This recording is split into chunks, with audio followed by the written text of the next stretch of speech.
कहाँ लेकर गया है आपका बेटा मेरी बेटी को? कुछ तो बताया होगा। मुझे तो लगता है ये सब लोग इस साजिश में मिले हुए हैं। क्या हो गया फौजिया तुम्हें? कैसी बातें कर रही हो तुम ये? मैं बिल्कुल ठीक बात कर रही हूँ फारूक भाई। मैंने इस घर में रहकर बहुत कुछ सहा है। आपकी और भाभी की बातें बहुत बर्दाश्त की हैं।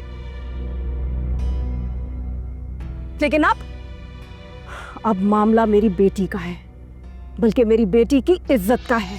फौजिया चुप कर जाओ, बात कर रहा हूं ना मैं। मुझे पता है सोहेल, आप कैसे बात करते हैं, लेकिन मैं चुप नहीं रहूंगी। इन सब लोगों ने मिलकर मेरी बेटी को भगाया है। कुछ तो खुदा का खौफ करो तुम। क्या मेरी बेटी लगा कर रखा हुआ है?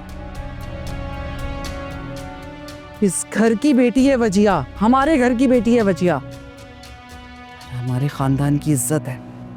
अच्छा, अगर वो आपके घर की इज्जत होती तो इस तरह रुसवा ना होती।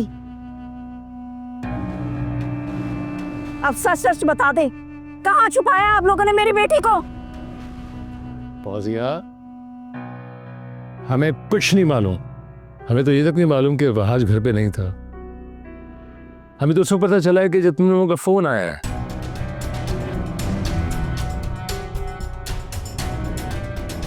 सोहेल, मेरा और अपनी भाभी पे यकीन करो यार। वहाज ने हमसे कोई जिक्र तक नहीं किया कि उसने कहीं जाना है। अगर मुझे इस बात का जरा सा भी अंदाजा होता तो हम दोनों बच्चों को घर से बाहर नहीं निकलने देते। ये तुम अच्छी तरह जानते हो।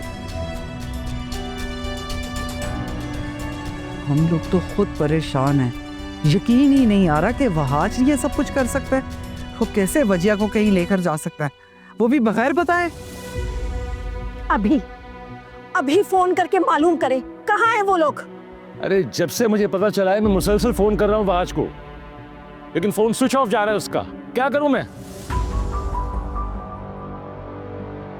यही तो सबसे बड़ा मसला कि पता नहीं चल रहा कि दोनों गए तो गए कहां, और कितनी बड़ी नादानी कर दी। अंदाजा ही नहीं है दोनों को।